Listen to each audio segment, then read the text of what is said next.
That's awesome. Yeah, they make little like specific like ornaments and stuff for Jerry Day. Yeah. Something similar like what you got going on there. But Yeah, they actually made that. that. They made it? Yeah, they actually made it. And then we just started, we're giving out like quarterly employee awards, and they're going to be making the awards that we hand out. Yeah, all of our volunteer awards are kids making it. Yeah. It's been for years. Well, that's a nice little plug for Kevin and kids making it. Yeah, absolutely. Tony McEwen and Tommy Taylor, thank you guys for coming on to the podcast You and bet. talk about Port City Jerry Day for benefit of the United Way. Absolutely. So let's start with, if you guys can each just introduce yourself and a little bit of background on how you got to where you are, and then we'll continue on from there. Oh, okay. I'm Tommy Should start Taylor. with the CEO, right? You're on the board. Okay. So I'm Tommy Taylor, CEO of United Way of the Cape Fear area. I have been CEO for 5 years, so just in time for the pandemic. It's been very exciting. But I've been with United Way since 2008. Before that, I worked with the food bank and worked with the United Way very closely, and decided I wanted to do something a little more proactive after watching the need for food go up so much, even though we were, at the time, tripled production. And so United Way was involved with trying to end chronic homelessness, dealing with youth violence, and a lot of really proactive solutions. And so that's what attracted me to United Way. I also wanted to work with an organization that was more local. A lot of people think we're a chapter, but we're locally owned and operated. We've been in existence since 1941. Wow. We came about in response to Pearl Harbor and have continued to respond since. And so I love working for a locally owned and operated nonprofit. In fact, Tony is one of our board of directors. We have 16 currently, and he is helping to lead the campaign this year as well. Awesome. That's a nice segue into Tony introducing himself. Yeah. Well, first off, I appreciate you having us, and I appreciate your generosity in the community. Thank you. Tony McEwen, board member for the United Way, proud board member for United Way, creator of the Port City Jerry Day for the United Way, which maybe is my proudest moment in life. I don't know. Heck yeah. That and my kids, I forgot about that. But anyway, so my 9 to 5 though is very different. I work in the political field. I have a background working for members of Congress, doing political lobbying for good stuff though, I'd like to think. Yeah. But and currently I work for an organization called the American Flood Coalition, which is a national organization. We're the leading organization that works on flood resilience, infrastructure policy and advocacy work. So, and I direct multiple states and lobby in multiple states for them. So the Helene that we just encountered recently, had you been with the American Flood Coalition prior to that, or is that something that you joined kind of in response to what happened recently in Western North Carolina? So I've been with the American Flood Coalition for about 3 years. I got involved in this issue. It's a very technical issue. I'm not a very technical guy. I kind of more work with the relationships and politics side of things and the advocacy side of things, right? And couple that with my teammates that are very technical in nature, and we develop policy around that. So yeah, I was involved in this issue dating back to when I was a state and federal lobbyist for the city of Wilmington and Hurricane Florence hit. Yeah, and that's how I got engaged in this issue. And I had created a coalition in Eastern North Carolina, on behalf of Mayor Sappho, and he was the leading elected official on it. And we partnered with our rural neighbors, local elected officials like in Whiteville and Pender County. And ultimately we came up with a set of 6 priorities, and 5 of those 6 priorities got put into the state budget after Florence for over $500 million. Wow. And so the group I work for now, AFC, helped me with that along the way, and shortly thereafter I went and joined their organization. But fast forward now a few years with Hurricane Helene impacting Western North Carolina in the manner that it did, I saw the opportunity to kind of replicate something similar to what we did after Florence here in Eastern North Carolina, but now with maybe some more technical assistance and capacity due to the organization I work for. And so we started a group called the Western North Carolina Recovery and Resilience Partnership. And what that is it's a very public-facing coalition of about 20 of the most impacted mayors, county commission chairs throughout Western North Carolina. So we provide pro bono lobbying support, technical assistance to them. We pay for all the travel related to the organization's advocacy work. We've had them in the White House. We've had them in FEMA headquarters, halls of Congress, Raleigh, all that. So, and it's been pretty effective. A lot of the priorities that they've kind of set forth that we're working on their behalf have come to fruition already.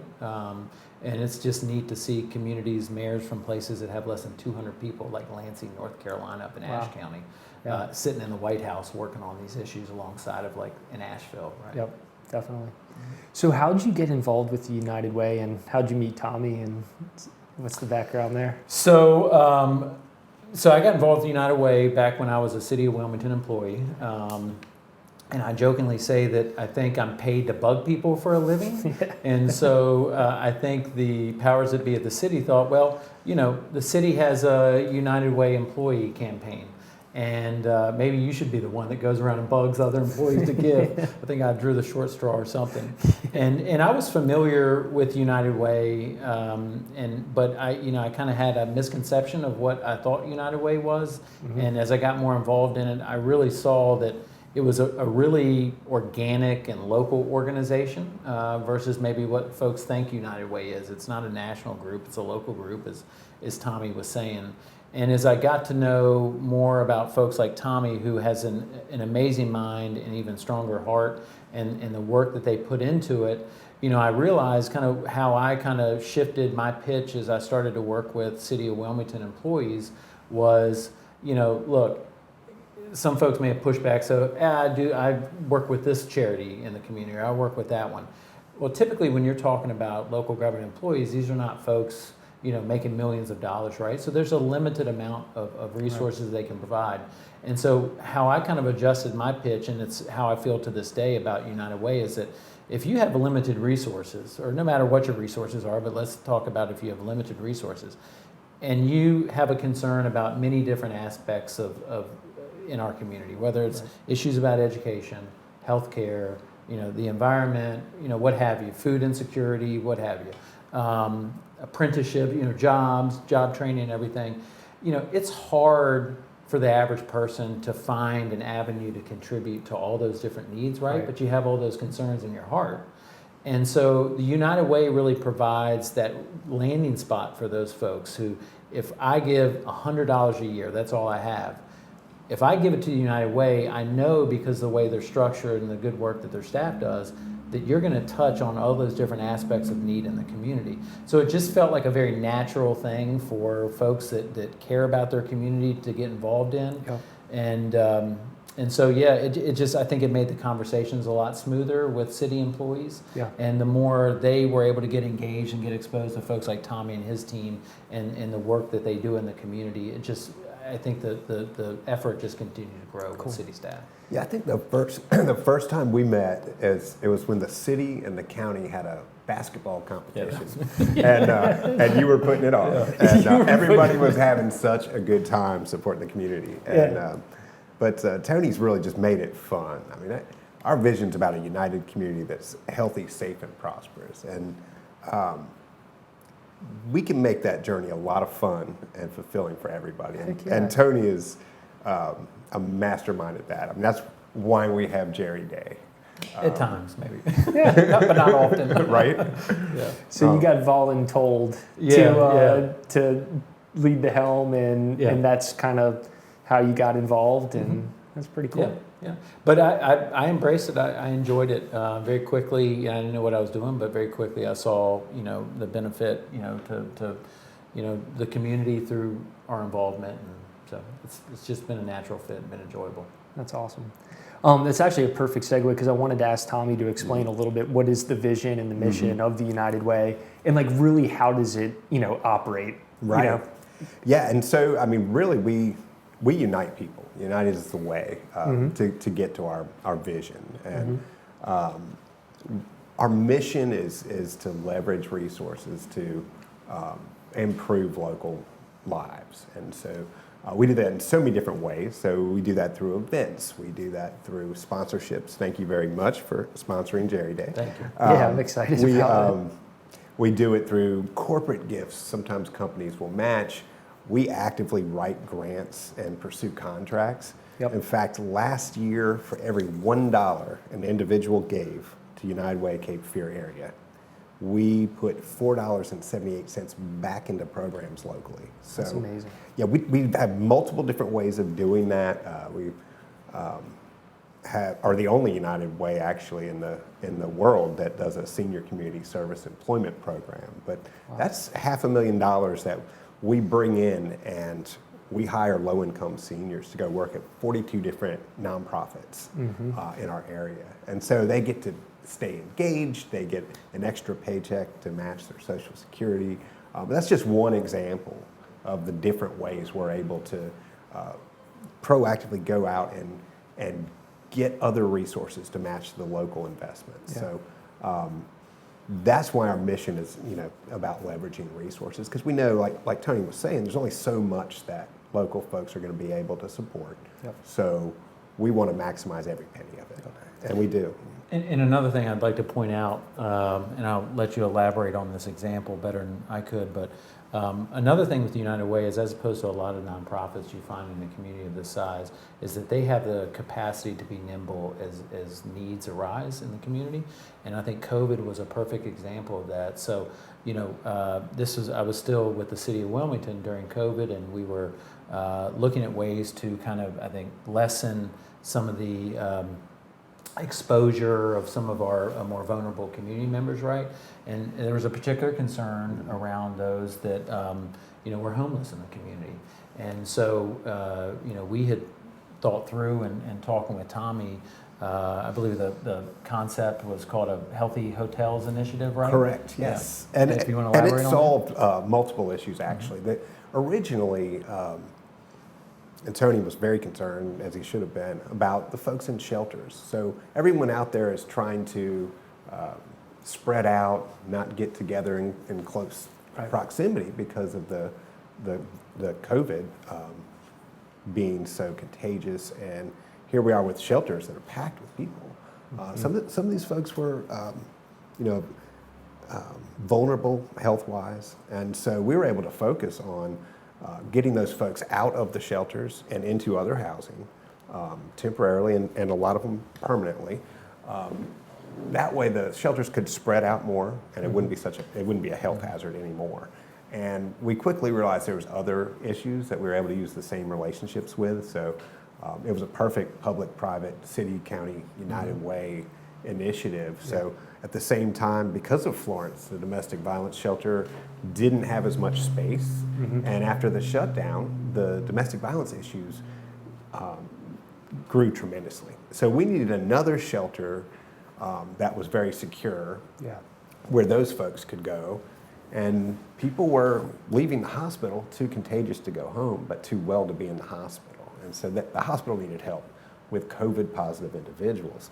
We were able to tie together all of our partners, both public and private, and make sure that these folks in all three facilities had food, had health checks, had security, and together we solved 3 significant issues that just popped up out of nowhere for this community. So, but it's like I said, we started in '41 in response to Pearl Harbor. We're still responding to whatever hits us, and then supporting the in blue skies or better times, trying to support as many proactive solutions as we can, knowing we're still going to have to react.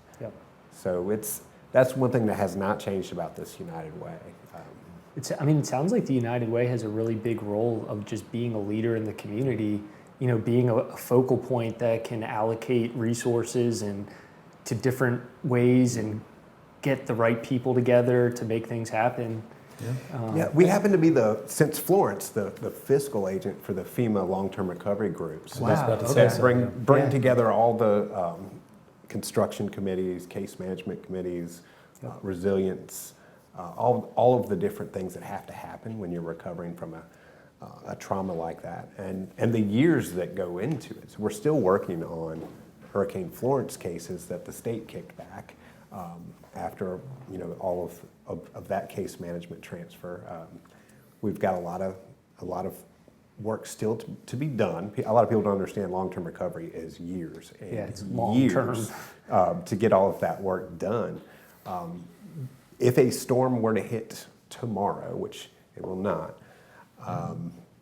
it would be this United Way that's collecting the dollars, the volunteers, and orchestrating the donated goods, working with the county and the city and our neighboring counties as well. We play a huge role in that case. And what that looks like is the community comes together and tells us what are the unmet needs? How do we fill in these gaps and be the best stewards of the donations as possible, and who needs volunteers, and what items do we need? What items do we not need is also, sometimes a really important part of that equation, because you've got limited space to warehouse. And so, I mean, just to, I think, maybe put a bow on a little bit about what's special about United Way is that, we're blessed in Wilmington to have some really great nonprofits. We were talking about Kids Making It, right? We've got Plastic Ocean Project. We've got Nourish and See. We've got so many different great nonprofits that do great work in this community. And United Way supports just about all of them in some form or fashion, right? And but none of those other nonprofits have the capacity to kind of turn on a dime and do something like that, Healthy Hotels, to do something like a long-term recovery type of thing. And so it's just it's very unique. And so, and we got a good leader here locally that kind of rolls up his sleeves. I mean, I'll just say I've been involved with United Way when there was other leaders, right? And there's folks that make a good show in the public, right, and can get up and give a speech. And then there's some folks who can do that and also mix it up at the ground level and do good work. Yeah, that's good leadership right there. Lead by example, and you got to get your hands dirty sometimes. Yeah. Now, I wasn't talking about him, though. Well, also, everything you guys are saying, a lot of what we talk about on the podcast is entrepreneurship and leadership, right? So we're talking about leadership in the community as an organization, you two as individual leaders, but also the United Way. I mean, what you guys do is pretty entrepreneurial, right? You're locally owned, locally operated. The example of coming up with Port City Jerry Day, like that's not something that the overall umbrella of United Way does or promotes. It's just something that you guys came up with as a fun way to try to build more support. And it's just cool to hear that, because when people think of nonprofits, they don't necessarily think of entrepreneurship or creativity. But like you said, some of the nonprofits that you've mentioned, and then also I do a lot of work with communities and schools as well, which is another really good one. And it's really cool to be able to see in the ground level like the autonomy and the creativity that a lot of the leaders have to develop their own programs and figure out a way to make an impact in the community. And one thing we've done, I could just speak to kind of the quirky little events that I've been involved in on behalf of United Way, which they've always been really good to provide support in those efforts, is that we also try to expose the community to not just the United Way, but the groups that United Way supports. So Nourish and See is usually involved in these events. Communities and Schools has been involved in these events. Kids Making It have been involved in these events. So we find ways to give them, a little bit of a piece of the pie from the charity proceeds that come from it, and also just a really good way to expose them to maybe a non-conventional audience at times. Yeah, definitely. So we try to get two birds with one stone. Yeah.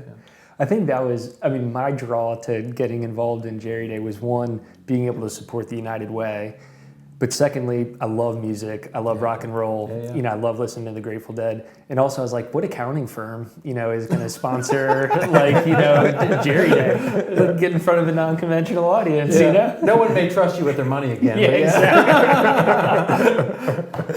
Oh, man. Well, tell us, so how did you come up with the idea for Jerry Day? Yeah, so again, kind of going back to, at the time, working for the city, and just the realization that There's a lot of really hardworking public servants at the city of Wilmington that put themselves on the line, especially in the case of police and fire, and then you've got solid waste and people like that. Yep. These are not necessarily the folks that make the most money in our community either. So, there was, for me personally, as much as I love United Way, but I would only kind of go so far, with certain folks at the city, understanding just kind of, what opportunities were there or not there, right? And so also knowing that we have a really unique local leadership at the city, both, employee-wise and elected-wise.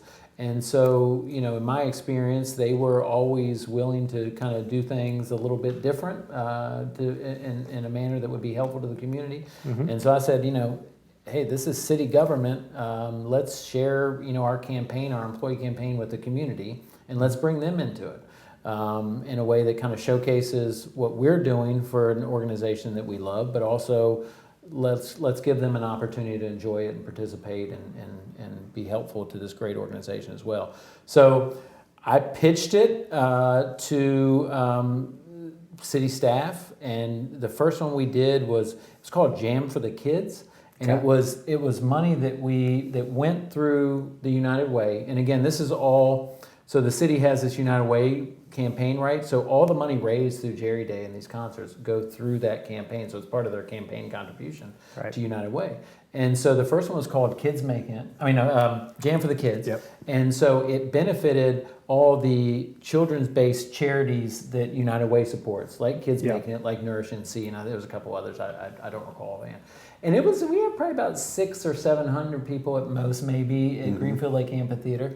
And then we just kind of, I'm a obsessive Grateful Dead fan. Other than kind of loving my family, I love Grateful Dead, man. Unfortunately, I'm a little too young. It's like the one time I wish I was older, actually. Yeah. And my older brother was real into it, and he got me into it and stuff. And so I just kind of was like, hey, this is what I know best. This is the community I know within our community. So let's do something with this. And so we used local bands, and it just kind of took off. We did it at Brooklyn Arts Center, and we sold out the first year we did it. Now amazing. That's not a major, it's like a 700 seat venue, I think, at the time. Yeah.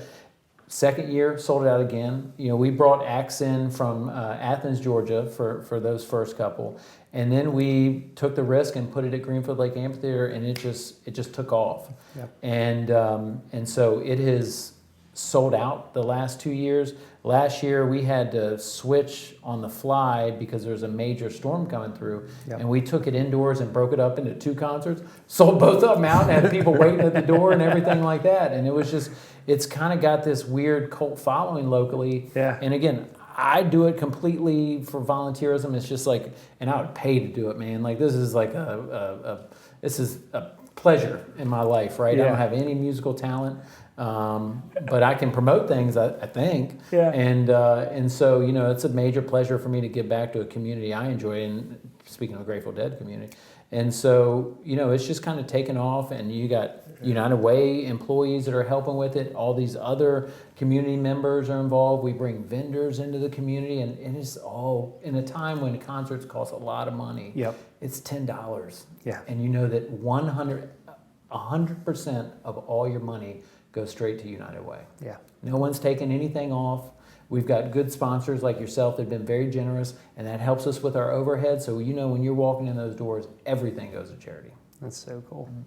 Yeah, it's one of those things that people just look forward to every year. Yeah. Especially since it started selling out, people get a little nervous about not being able to get in. Yeah. So it's grown, and he's just done a phenomenal job growing it. But we appreciate the sponsors like you that come in and help make this possible. Yeah. No, I'm really looking forward to it. I was showing you guys before while we were setting it up, but we've got a little Component Associates design that we're going to layer into the Port City Jerry Day and get some T-shirts made and all sorts of stuff. So we're really excited. And that's really neat. A lot of like local artists and vendors kind of bring their own take on a design and everything. So it's really neat. I mean, it's a cool community experience, and we have great local musicians here, don't get me wrong, and we always set it up to where a local act opens up, and then we bring in someone that's like a nationally touring act, and we've got limited funds to work with, right? But we kind of are able to pull from some of the top Grateful Dead cover bands, and so like this year we've got a group coming in from Indianapolis. Before we had a group come in from upstate New York. We've had we were able to bring in a lady to perform with one of the acts who was in the Jerry Garcia band and was on the cover of Rolling Stone, Maria Muldaur. Now, you may not know her unless you're over the age of 70, right? But nonetheless, she was on Rolling Stone, the cover of Rolling Stone. But so anyways, it's just been really neat how it's kind of taken off. That's so cool. What it's been. What a great idea. I mean, and I think, I like the music, but also, I think, the stereotype of like a Grateful Dead fan, is whatever, it is what it is, right? But, I think what I like about the music is, one, at the core, those guys were like the ultimate entrepreneurs, right? God, like when you really think about what they were doing back in that time, I mean, that's entrepreneurship, at its finest. And a lot of rock and roll and musicians were entrepreneurs. They were challenging the status quo and trying to make a living, playing music. I mean, and then also it's just, the songs are, it's cool how like you can hear a song and it'll take you back and like, you can have the feelings in like of like a specific situation or like a memory. What kind of feelings are those, Chris? All right, so I'll tell you this one. So right before my son was born, I wasn't able to go into the hospital yet, and long story, we had a gestational carry for us. So my wife was in the hospital with our surrogate, and I'm just like, the baby's coming and I can't go in yet. I'm sitting in the car just like waiting for hours, and I'm listening to Sirius XM, Grateful Dead channel. I like where you're going with this. Right? And all of a sudden, Here Comes Sunshine comes on. Yeah. And I just had this feeling. I was like, okay, and our son's name is Sonny, right? So Here Comes Sunshine. We're naming our boy Sonny. And literally halfway through the song, my wife calls me and said, he's coming. Oh, wow. And I was like, I'm getting like hairs standing up on my arms. That's right a perfect soundtrack to that moment. How cool is that, right? Yeah. And then so, just like, in the morning, part of my routine is, we'll get up, he likes to help me make my coffee in the morning, and we just say, Alexa, play Here Comes Sunshine, and we just like, and we How old is your son? He'll be 2 in 2 weeks. He'll stop listening to that at some point. Yeah, probably. So I've got 2 kids. Both of them have Grateful Dead centric names, right? Okay. Much to my wife's chagrin. But so my favorite Grateful Dead song is "I Know You Ryder." My son's named Ryder. That's really cool. And they used to love going to little concerts with us and stuff like that. They were all into it. Yeah. And we'd bring them up on stage sometime for things like Port City Jerry Day, but man, they don't listen to it anymore. Yeah. And my daughter was It'll come back around. That's right. Hopefully. My daughter's into Taylor Swift, and I was like, she may be big now, but tell me when she sells out 3 nights in a row on a 60th anniversary. Yeah, exactly. Then we'll talk. Yeah, or sells out, when Taylor Swift cover bands, like play a benefit concert. Exactly. Actually, that's a good idea, man. That's a good Now we're talking some real charity money there. Yeah, that's right. Yeah. Seriously. That's cool. Oh, man. So, yeah, I mean, you're exactly right. They were smart people. These were folks that were really rooted, the Grateful Dead, that is, that were really rooted in literature. And so if you look at I'm not saying they're Bob Dylan or anything, but if you look at their lyrics, like you can tell these are well-read folks. Yep. These are not like drug fiends or anything like some people may think they were. Brilliant people. Yeah. Well, and nobody can dispute that their ability to bring people together. Yeah, exactly. So I couldn't think of anything more fitting, really, for what we're trying to do. Yeah, so when you were like, still like on this idea to make it, Port City Jerry Day, you're trying to come up with an idea that's like, inclusive, different, how can we do something cool to raise money? And it really was because you're just, you really enjoy the Grateful Dead music. Yeah. And you were like, that would just be like something cool. Yeah.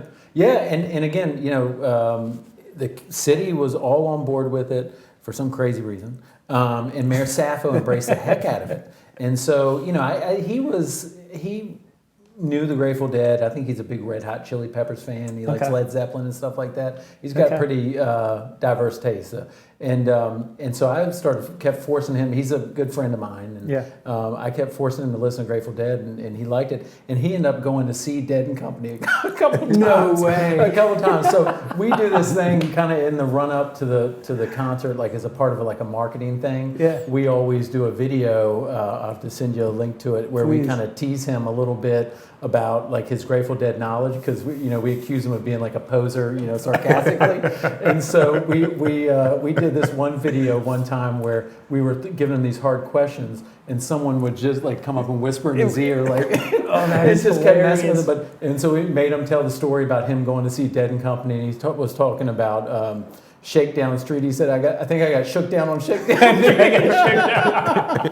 And I said, Mayor, the cameras are on, right? But he's into it. But here's the crazy thing. And again, thanks for United Way for being patient with us trying to do weird things. But we had put out, and I love Mayor Sappho. He's such a great, energetic mayor here, man. I've never brought anything to him, that's good for the community where he's like, has blown it off. He's always game to be helpful.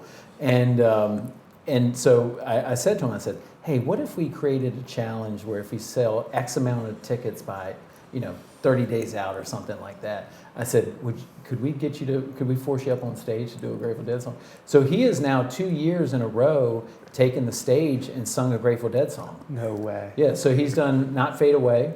Amazing. Each time was a Buddy Holly cover.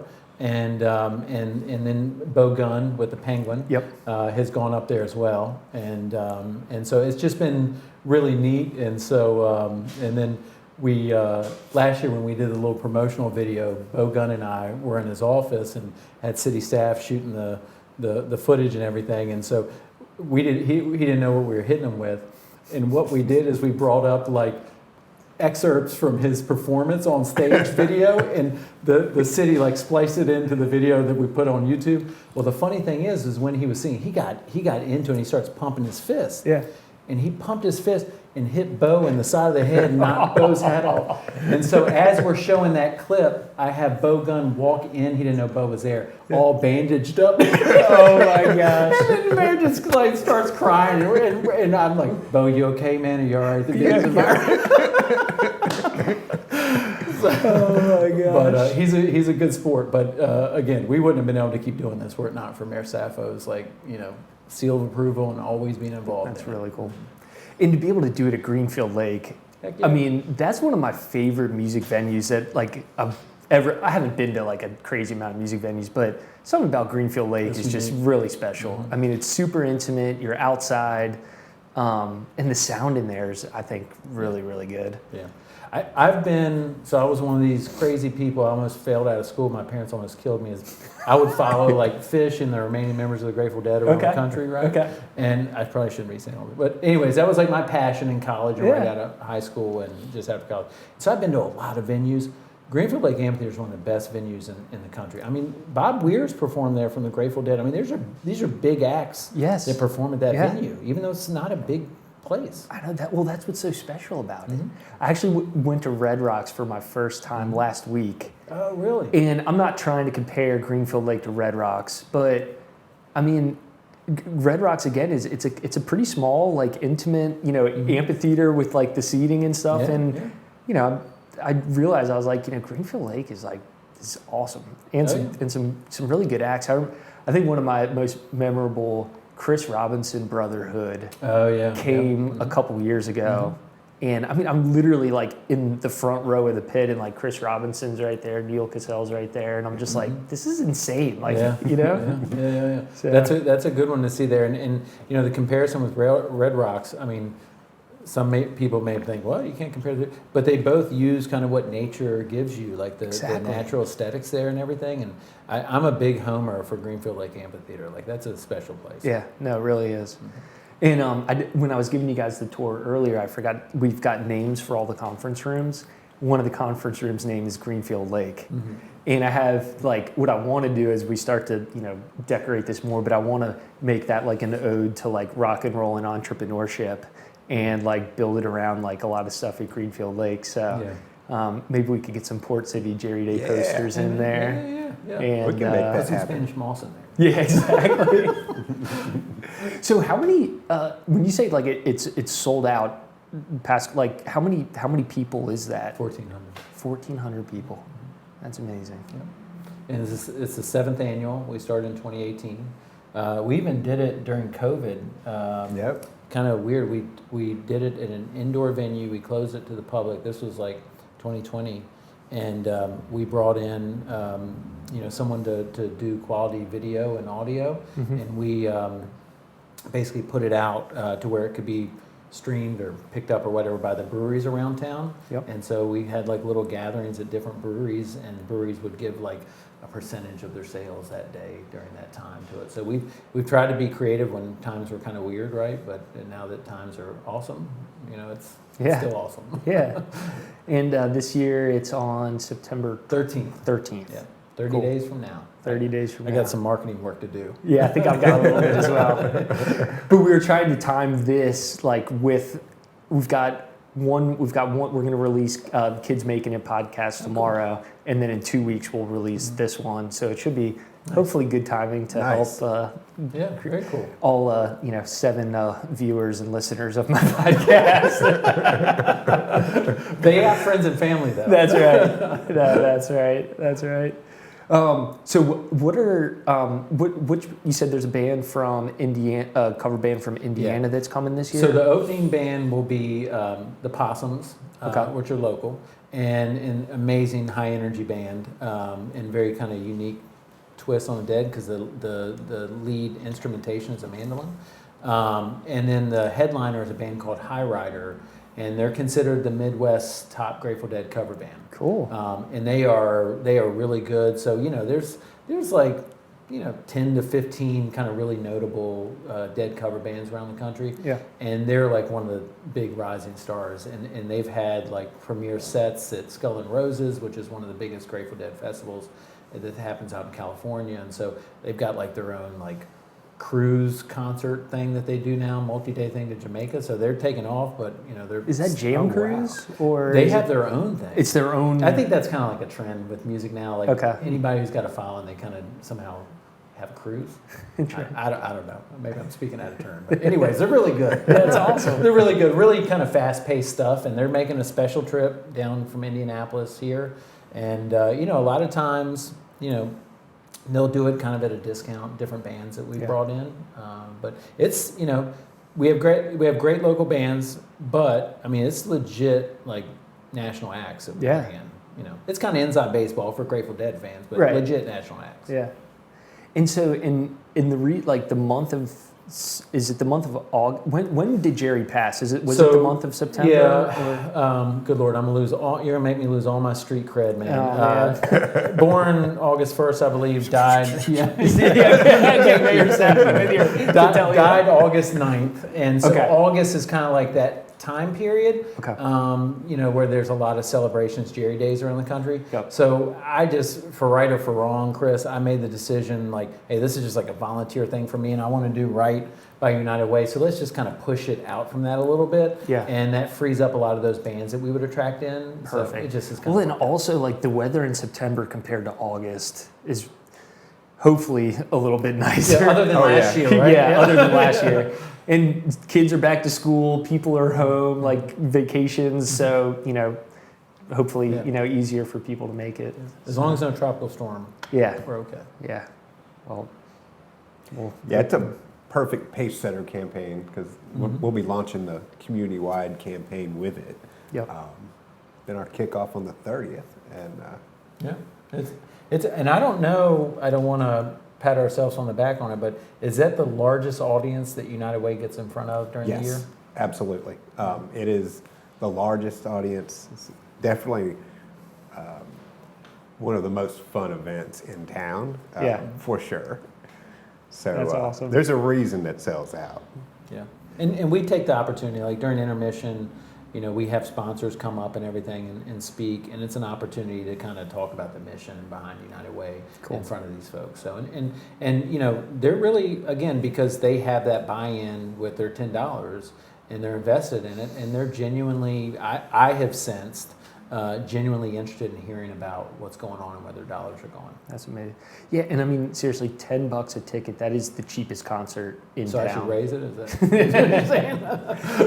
I'm not gonna weigh in. I'm not gonna weigh in on that. No, you're exactly right. Because again, But it's the right thing to. I mean, it's the right thing to do. Yeah, Like, and it takes stress off of us, right? I mean, your generosity, and we have a few other corporate sponsors, and you've been extremely generous, and thank you. Thank you. But it makes it easier to attract folks when they know that there's going to be a packed house there, people with smiles on their face. Yep. They're not anxious about how much money they just had to give at the door and everything like Right. that. They're there having a good time, low cost event, and being able to see corporate sponsors like Capone and Associates that are supporting things that they care deeply about in the case Yeah. of Grateful Dead, right? Yeah. And so it's a unique thing, I think, for the corporate entities that are helpful, and it's a unique thing for them because it's a low dollar event they get to come in. I love it. Sounds great. Yeah. So, where can I buy tickets, and how else can I support the United Way? Oh, it's sold out. I'm just kidding. We did breaking news. Eventbrite. Just do a quick Google search for Port City Jerry Day Eventbrite, Okay. and you get your tickets that way. We would encourage you to do so because it does sell out, or it gets very, very close to selling out. And so we would encourage folks to do that, and it helps us with our planning purposes. United Way, again, speaking about how kind of really dedicated with all they have going on, how dedicated they've been to helping me with this and pulling off a great event, is they are able to monitor the metrics of sales and everything. So just, because it's not some crazy big act, right? Where folks get their tickets right away. People kind of wait a little bit, but we're ahead of the pace right now. We have sold, I think, close to 500 tickets. Fantastic. On average, we usually sell between 500 and 600 the week of, and then we sell those final, 100, 200 tickets at the door. At the door. And so you run a risk, if it's decent weather, you run a risk of not being able to get in. And I've seen it. Yeah. Awesome.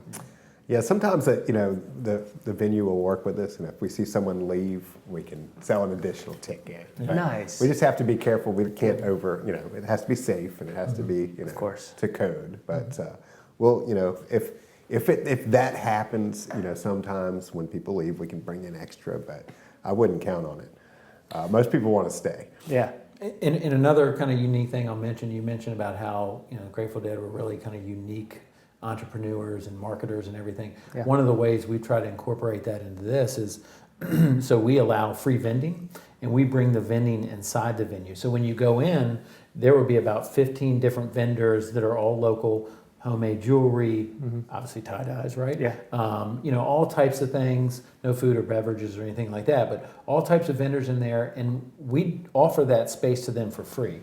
A vast majority of them, give a percentage to United Way, but we offer that for free. The only thing we ask of them is you've got to make 5 social media posts leading up to the event. Cool. And so, I'm an old dude according to my kids. Tommy's obviously young, you're young, but so I'm not as connected to that community. I don't tour the country going to concerts anymore, and so I'm not as connected to that community as I used to, but those folks are. And so they kind of do the marketing for us, and we provide them that free space, and they all do really well. I mean, because it's low cost entry, a lot of people buy a lot of stuff from the vendors inside. Mm-hmm. That's amazing. People helping people, Exactly. Collaboration, all the good things. Yeah. Yeah, usually we have kids making it there, and Yeah. you can buy some of their wares that the kids make.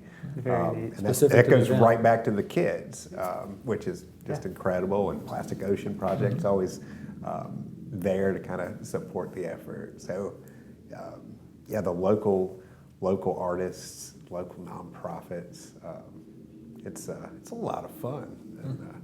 It's feel good stuff. Yeah.